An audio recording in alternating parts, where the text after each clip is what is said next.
విజయవాడ నగరాన్ని, ఎన్టీఆర్ కృష్ణా జిల్లాలని తీవ్రంగా దెబ్బతీసినటువంటి బుడమేరు వరద వచ్చి సంవత్సరం అయ్యింది. కానీ బుడమేరు కష్టాలు మాత్రం ఇప్పటికీ తీరలేదు. బుడమేరు గాయాలు ఇవాళకి మానలేదు. ఈ ప్రాంత అభివృద్ధి పూర్తిగా దెబ్బతినిపోయింది. ఇప్పటికీ కోలుకోలేదు. గతంలో వరదతో నష్టపోయిన వాళ్ళు అప్పుల పాలయ్యారు. ప్రాణ నష్టం జరిగింది, ఆస్తి నష్టం జరిగింది. కానీ సంవత్సరం గడిచిన ప్రభుత్వంలో చలనం లేదు.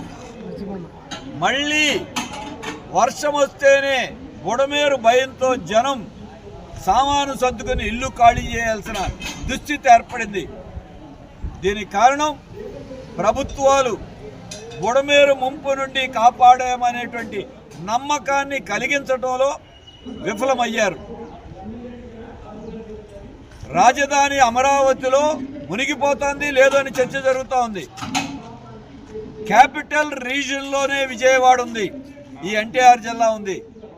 మరి క్యాపిటల్ రీజియన్లో బుడమేరుతో మునిగిపోయి 6.5 లక్షల మంది సంవత్సరం అయితే దీని మీద ఎందుకని ముఖ్యమంత్రి గారు స్పందించరు, ప్రభుత్వం స్పందించదు?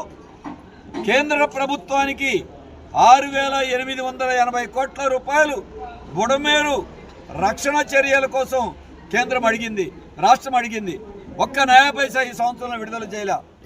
దానికి తోడు ఒక్క చోట గండి పడిన దానికి కట్ట పూడ్చడం తప్ప ఇంతవరకు ఒక్క నయా పైసా ఖర్చు పెట్టల. బుడమేరుకు ఒక సమాంతర కాలువ నిర్మాణం చేసిన, బుడమేరుకి రిటైనింగ్ వాల్ నిర్మాణం చేసిన, వెలగలేరు రెగ్యులేటర్కి ఎగువన కొత్త రిజర్వాయర్లు నిర్మించిన, కొల్లేరు వరకు ఉన్న ఛానల్ని వెడల్పు చేసిన, కృష్ణానదిలో కలిసే డైవర్షన్ ఛానల్ని వెడల్పు చేసిన బుడమేరు వరద రాదు. కానీ ఇందులో ఒక్క చర్య కూడా తీసుకోలే.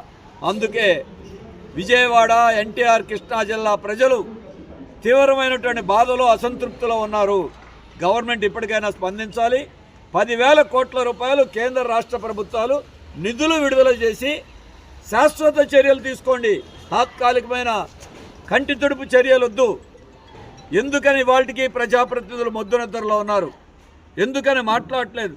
అందుకే ప్రభుత్వం మీద ఒత్తిడి చేసి బుడమేరు నుండి ప్రజలని, విజయవాడని, ఎన్టీఆర్ జిల్లాని కాపాడుకోవటానికి బుడమేరు ముంపు బాధితుల ఐక్య వేదిక